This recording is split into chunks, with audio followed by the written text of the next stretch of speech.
A word of warning, this podcast explores graphic and disturbing stories and includes some strong language. It therefore may not be suitable for our young listeners or other folks who may find it disturbing. Hello and welcome to True Crime Daily's My Favorite Case. Everyone in the world of true crime has a story to tell about a case that they worked.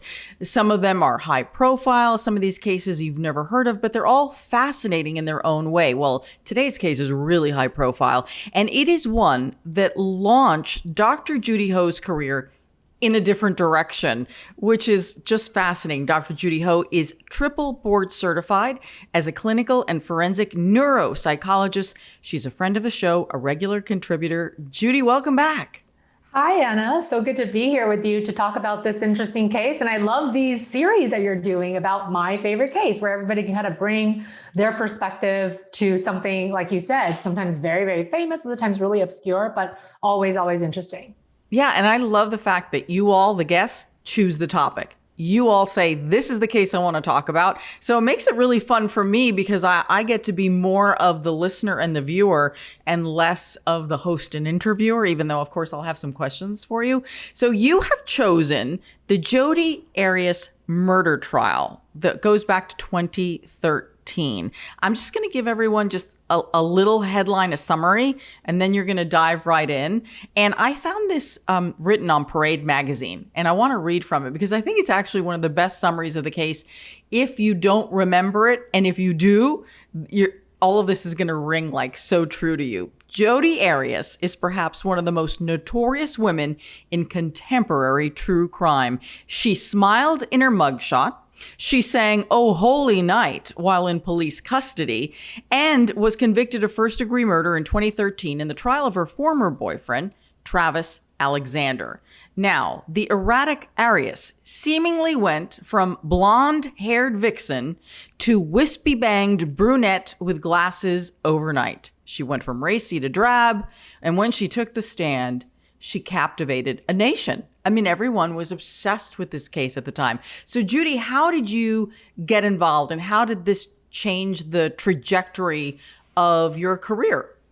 Well, Anna, I had already been working as a licensed and board certified clinical psychologist at the time, and I was doing a lot of forensic work also as an expert witness in both criminal and in civil cases. But I hadn't really done as much speaking about the work that I do professionally in the media. So before the Jodi Arias case, I did have a few TV appearances where I weighed in as a psychology expert, but it was really the Jodi Arias case that essentially catapulted me into being a media expert that was much more regularly utilized across different networks, and certainly to talk about crime stories and dig into the psychology side of forensics. And really, during the entirety of the Jodi Arias case, which went on for months, I was a commentator almost every single day that trial was in session. And so I really remember this case very vividly because it was the big case that really provided me with the platform to speak more about these issues in the media, but also because I was so inundated with the day-to-day. Essentially, sometimes we were just watching court footage live and trying to comment on why these things were happening, what's the psychology behind all of this, what do these testimonies mean, and what people are supposed to make of it. And just to give everyone some perspective, some of you may remember this case, some of you may not, but at the time, it was really gavel-to-gavel coverage on CNN, HLN, which is who you were working for, but all other news agencies who had agencies that had cable channels were running this trial. I mean, you'd click on the television and there would be the Jodi Arias trial. That's all anybody was talking about in the world of crime. So it's interesting because that's how people were consuming cases at the time. There really weren't podcasts back then. So it's fascinating how this was all developing and what the genre of true crime, how it was being consumed and experienced by those who were interested. So I find that interesting because that's really changed significantly now because of COVID. And also things are now online. It's again, totally different. What I do want to talk to you about is, in other cases, someone like you would always be beneficial, but maybe not be as crucial to what was going in court.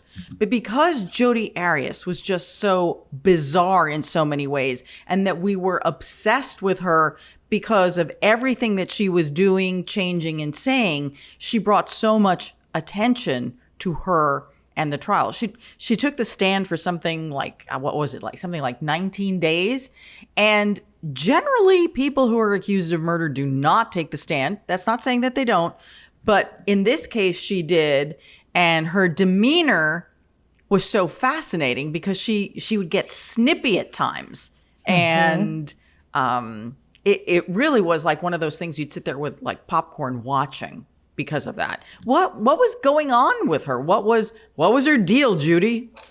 Well, I think people became so fascinated with her because of some of the reasons that we become fascinated with other true crime cases. She seemed beautiful and intelligent and just so unlike the profile of anybody that you think would brutally murder their boyfriend. And in fact, she was dubbed the notorious boyfriend killer. I mean, terrible nickname, but also very accurate.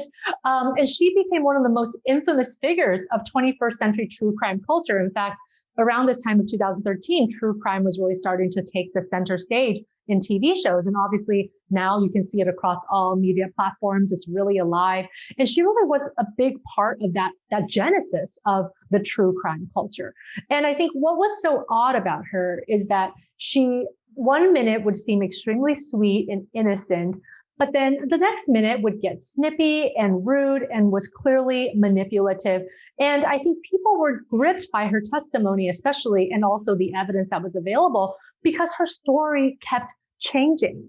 So it was almost like she was making stuff up on the spot when she realized she was being pushed into a corner. But some other times it seemed like they were premeditated. And yet at the same time, she would say everything with a smile. Her body language was really telling, again, changing all the time during her testimony and during trial when she was observing. She clearly took on a different visual persona for trial. So for example, in the pictures as she was with Travis, she was blonde, she was kind of carefree looking. There were pictures of her looking very seductive and all of those types of things. And then when she was in court, she had either dyed her hair or stopped dyeing her hair blonde. It was all brown. She had bangs. She had glasses. Most of the times her hair was kept in a very neat type of hairstyle. She was wearing extremely conservative clothing, which was opposite of some of the pictures and other evidence that were mounting in this case. So there was a clear play on her understanding of her projection to the world and what that might mean for the court decision. It's interesting because what came out was that she and Travis had a very active sexual relationship, which was documented. There were lots of photos in compromising positions of Jodi naked and their escapades that came out in court. So it became very salacious, that part of their relationship. And then the actual parts of the murder were horrific and very violent. So it was, people were trying to, when you're trying to refocus, you're like, you see this person in the courtroom, you're seeing these photos and hearing these stories of these sexual escapades, and then you see this tightly controlled person sitting there looking like, a drab librarian. Prosecutors said that what happened was that her boyfriend was in the shower. I'm just going to give a few details. And we've also got some clips also that I'd love to hear your commentary on. So he was in the shower, and I guess she was joining him in the shower, and she had brought a camera into the shower. They were going to take some pictures, but that's not all that she brought with her, because apparently I guess they had sex and then took pictures while they were having sex. Then she stabbed him 27 times, and then she shot him in the face, and then she slit his throat. And the blood was everywhere, not just in the shower, but down the hall. I mean, it was gruesome what happened. And the prosecutor had said at the time, it's like, this guy was defenseless. He was naked and in the shower. And if you're bringing a camera to take some photos, what's all this other stuff for? And she claimed it was to defend herself. And she kept changing her story.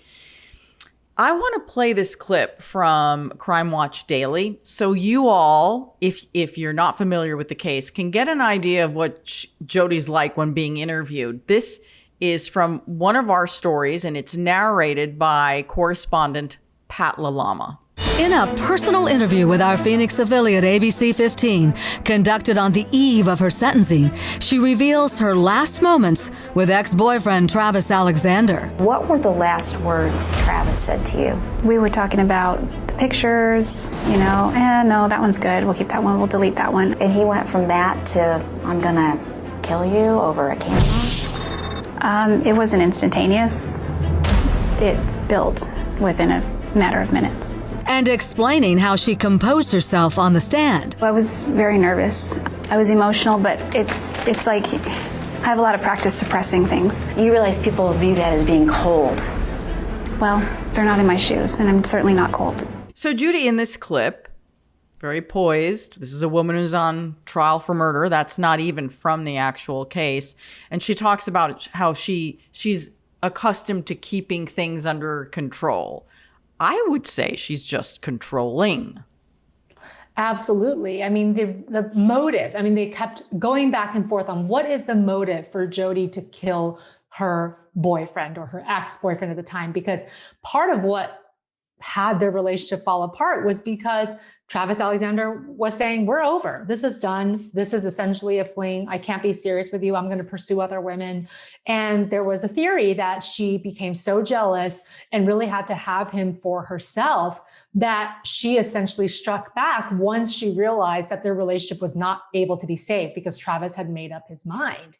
And so she had been controlling this entire time, and she controlled Travis with her sexual escapades, because that's one of the reasons why Travis kept coming back. Travis was somebody that grew up in a pretty religious community. And so he had certain ideas about what is a proper relationship with a girlfriend and what you're supposed to do and not do. And essentially, Jodi broke all of those rules. And it was probably what was tantalizing to Travis about her.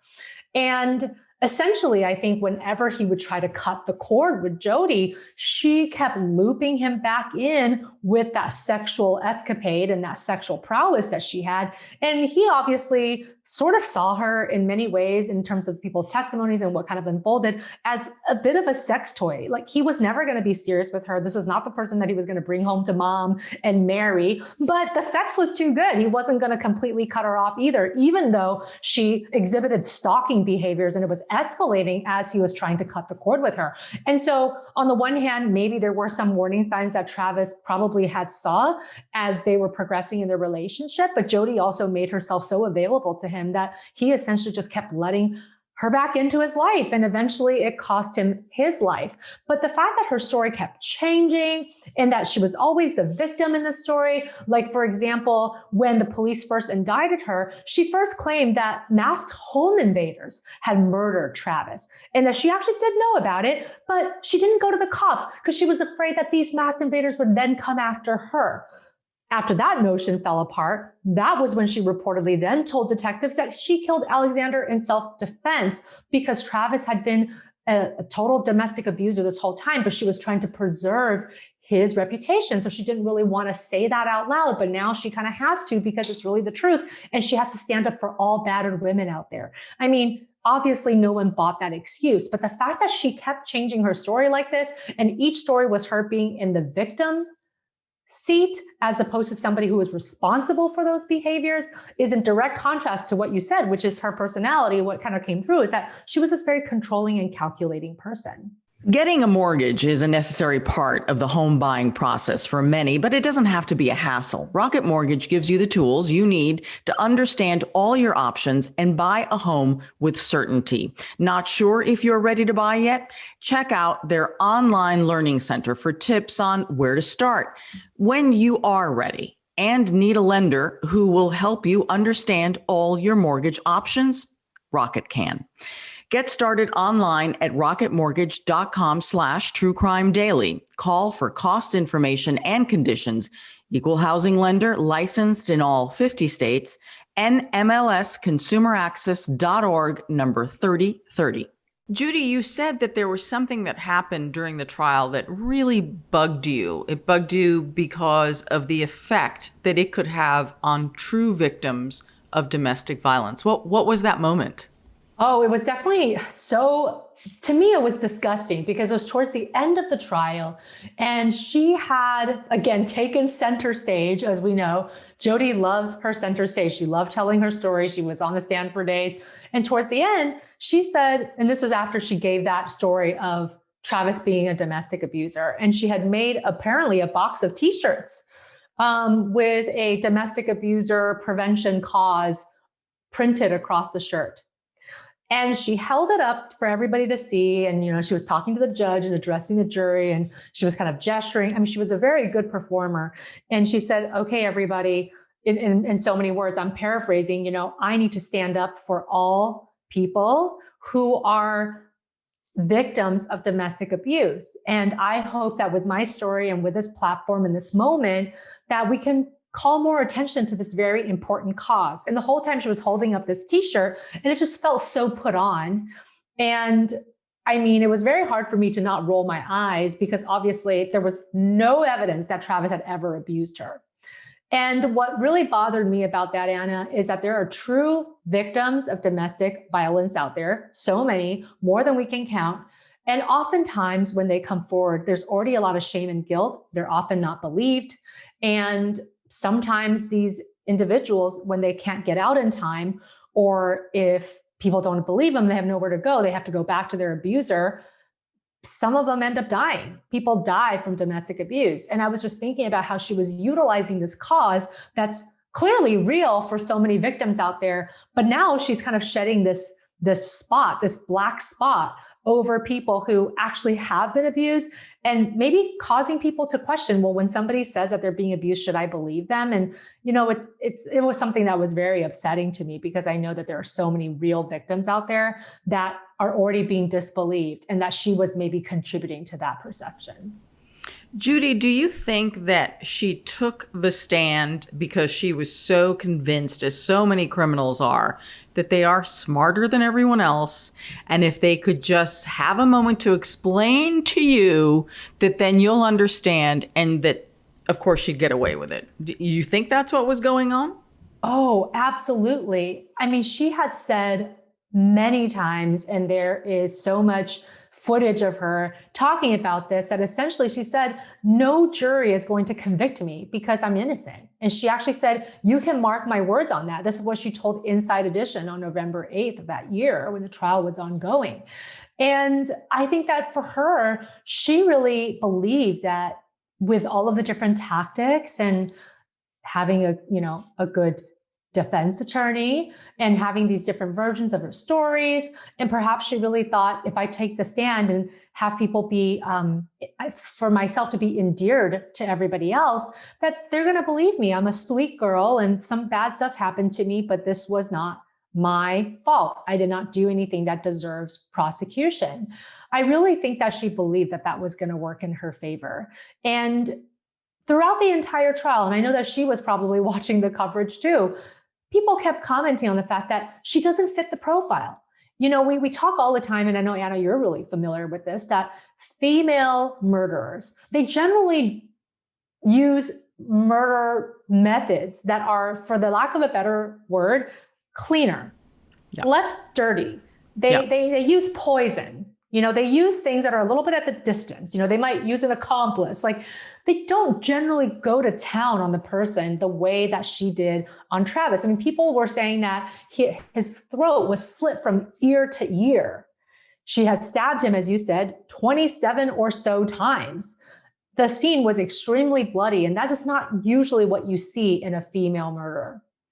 And she just didn't seem like she was capable of something like that. She just didn't fit the profile. She's kind of smaller framed. And, it just, people have these perceptions of women, especially. And some of the statistics actually bear that out. I think she was counting on those things to be in her favor too. Like, this looks like something that maybe a big burly guy did. And maybe if I play up my female tendencies, that people will see that and think that that doesn't fit the profile or the scene of the crime. If you had to diagnose her or describe what was going on in her head, what would you say? Well, I remember that we talked about this a lot. It's like, obviously, I want to preface this by saying I never met Jodi Arias. Mm-hmm. And so all of my information is what's available in media and watching her testify. But, we talk about personality traits, ways in which we interface with the world and how our worldview changes the way that we might perceive ourselves and the way that we interact with others.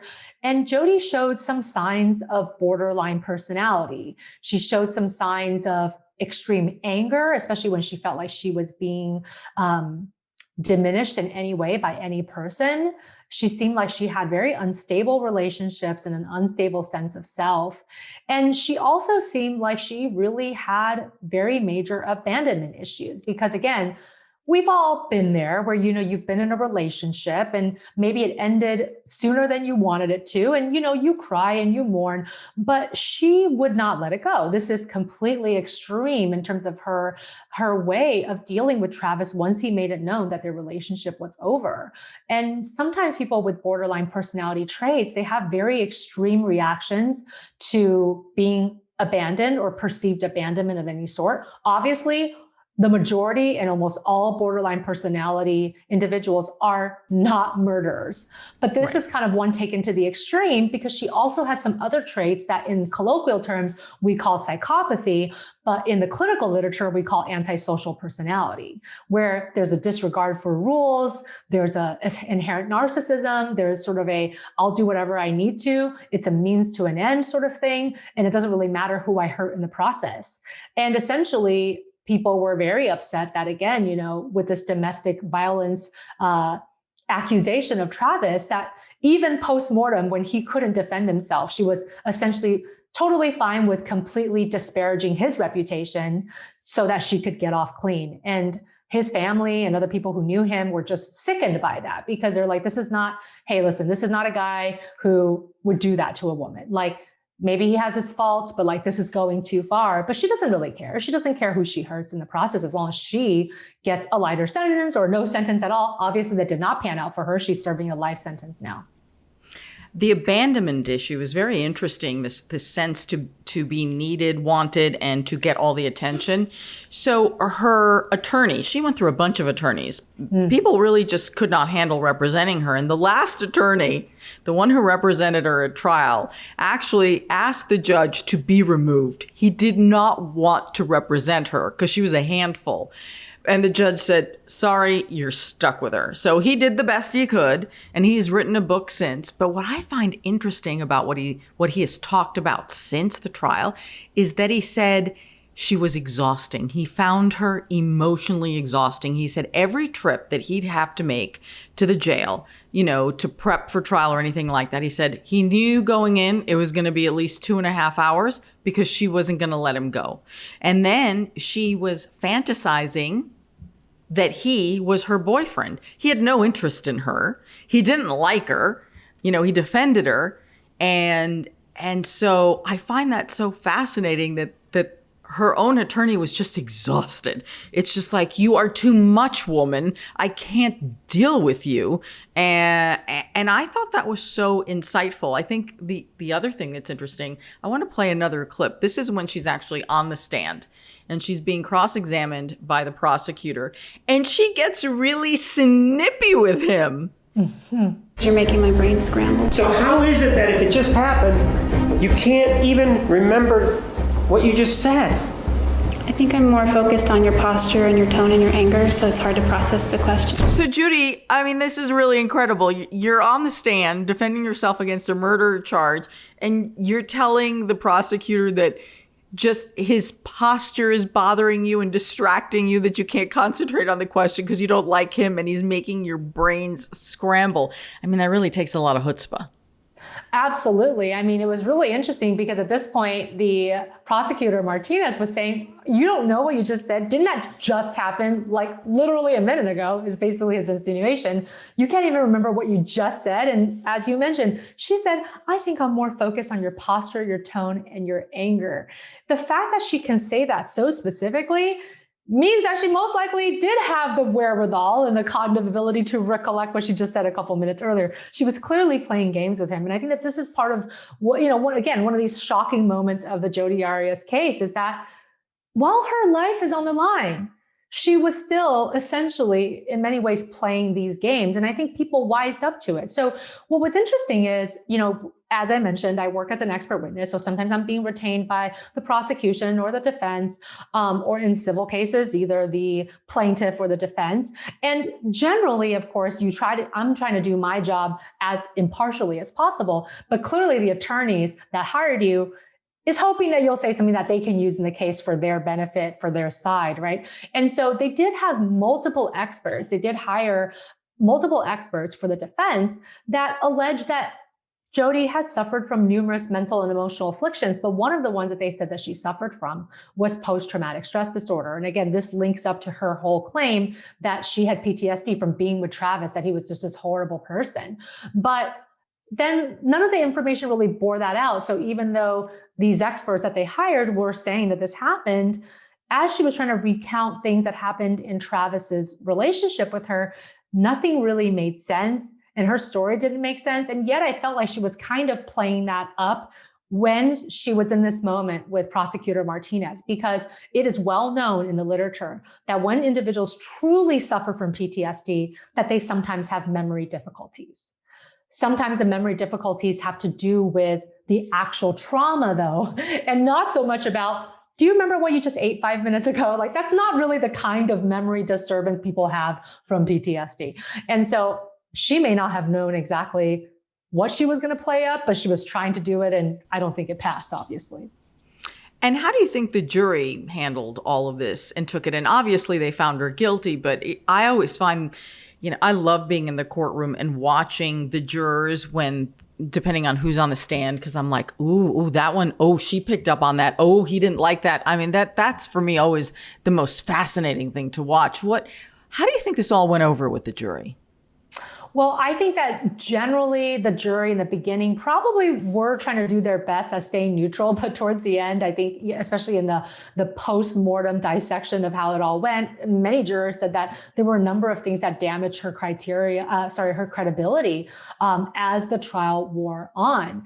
And I think that part of it was that, Arias had done all of these things that clearly Travis didn't even know about. For example, she had lied about different things, obviously, all throughout the case, sometimes really insignificant things, like whether or not a restaurant existed along a highway. But she also lied about a lot of other things. Like, she never told Travis that she was secretly taping them while they were having phone sex. And when they were having phone sex, they were talking about having oral and anal sex. And Arias said, well, this is because, Travis's belief, he's a Mormon, they don't believe that this would be against the regulations if we did it this way. But she recorded him without him knowing or giving her permission. So what was she planning to do with that? Maybe to blackmail him later. Like, there was always something that seemed like it was in the back of her mind, thinking ahead. And also she talked about how, again, as she started to try to damage Travis's credibility and who he was, she started to allege that Travis was sexually attracted to both male and female children. There was no evidence that emerged to back up that claim, but imagine the kind of damage that you do to somebody's reputation by calling them a pedophile once they're dead and they can't defend themselves. And then she said, well, this is how afraid I was of Travis. She told the court that on June 4th, she dropped Alexander's digital camera. And he got so angry that she feared for her life, which prompted her to fight back with a knife. Again, none of these things bore out. Nobody said Travis ever had any violent tendencies. And I think as she kept changing her story and they became more and more far-fetched, like now he's also a pedophile on top of being a domestic abuser, the jury just kind of threw up their hands like, we can't take this person seriously. So she went a little too far. Yeah, she was finally found guilty in 2013. And then she told the local television station in Phoenix that she would rather be sentenced to death than to receive life in prison. But before the jury began deliberations on the sentence of what would be after her conviction, she changed her mind. She said, oh, you know what? You know what I said? That I'd rather die. Never mind. Life is okay. Right? So... Yeah. Ultimately, she ended up getting a retrial at sentencing, of all things, a separate sentencing hearing and trial because of all the shenanigans that went on. And she was finally sentenced to life in prison without parole on April 13th of 2015. Just again, because there's like the trial that would just never end. Well, Jodi wanted to appeal this conviction. And in March of 2020, an Arizona Court of Appeals upheld the conviction. Not going anywhere. Jodi's going to be rotting behind bars for her crimes. You know, it's amazing to me that she's still a fascination for some people. Like, I don't think she's ever going to be quiet. We're always going to want to hear from her. And what does that say about us, Judy? Oh, absolutely. I mean, she continues to spark controversy, both online and off. Most recently, apparently there was a claim made by her former cellmate that Arias had told her she had helped with the murder. So now she's trying to say, guess what, guys? There was a secret accomplice and you didn't solve the crime. You got to go find that accomplice. And she also recently won a Christmas dinner by singing Oh Holy Night in a prison talent contest. And there's another really sad fact that one of her defense attorneys had said, Arias is the reason why cancer infested my body. I mean, she really has impacted people who have actually directly known her and people who are just observers like us. And I think, what does that tell us about the average viewer? Why we're fascinated with this? Well, I think it really calls to the fact that all human beings, to an extent, we're all voyeurs to an extent. You know, we observe and we're fascinated by these stories that seem implausible, but happen to people we might know. Like, Jodi Arias doesn't seem that far-fetched from somebody that you could be friends with when you were younger, or your daughter's friend, or somebody that you know from your neighborhood. And yet these horrible, grotesque things happen. And it was like each thing just completely trumped the next thing. You know, she just kept going with these lies. They just kept having all of this evidence that essentially was just so shocking. And then she would have some way to explain them away. So I think that the reason why people are so gripped by this is because Jodi, even herself, while behind bars, is still feeding the controversy. And there were just so many moments that didn't make sense throughout this entire case. Very early on, there was footage of her interrogation. And I don't know if you remember some of this, Anna, but she was acting so bizarrely in her interrogation. Her emotions just seemed like completely mismatched, and her behavior was all over the place, that there were hundreds of body language experts that were trying to dissect, like, what does this mean about this person's psyche? But just even the interrogation tapes in themselves had sparked so much controversy even before the trial started. Yeah, I think it's because she's a train wreck. And sometimes we can't look away from the train wreck. Yeah. And that's how I see her and her actions. And yeah, we kind of do feed into her, but it's kind of hard not to look when it's just so spectacular and so different from anything else that we've seen. We've seen some cases like that, but she really was extraordinary in that sense. And again, when you place it at a time and a place and you put it in context, it really, she is one of the most notorious killers of that decade. Without question, and continues to be, and there are movies about her and so much, and books have been written about her. And at the end of the day, what I think is so sad is that nobody really likes her. Look, I get it. She's a convicted killer. I'm not looking for any sympathy, but the takeaway from the people who either had to defend her, prosecute her, work with her, no matter what, is like, she's just not likable. Nobody likes her. And she wants to be liked more than anything and be the center of attention. But it's just like, girl, you're just not likable. Right. Yeah. And you're right. And that's partially why people couldn't look away, like you said, because she was a train wreck. And actually, just a couple of months ago, there was another documentary that was released about her, a 2-hour special on Discovery. So I think that the fascination is going to continue. And for as long as she's alive, she's going to keep speaking her story, and her story is probably going to keep changing too.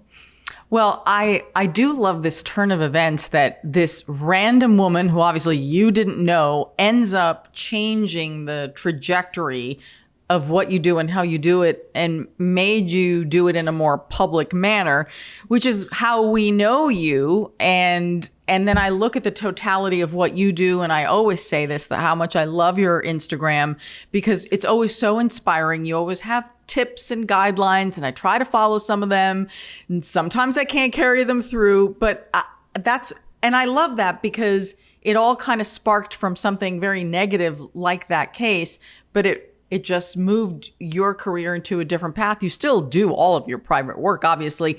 And just to make sure, we just want to make this clear again, this is not a case that you worked on with her, because as we were discussing, Judy, is there a favorite case you want to talk to us about? We'd love to have you on. You said, I'm prohibited from discussing any case in which I ever worked with anyone. So that really limited almost everything that you did from being able to talk to us. Well, Judy, thank you so much for sharing your favorite case. I'm so glad that in a weird way, it made you the Dr. Judy Ho of, media celebrity that you are, so you could continue to guide us through amazing cases.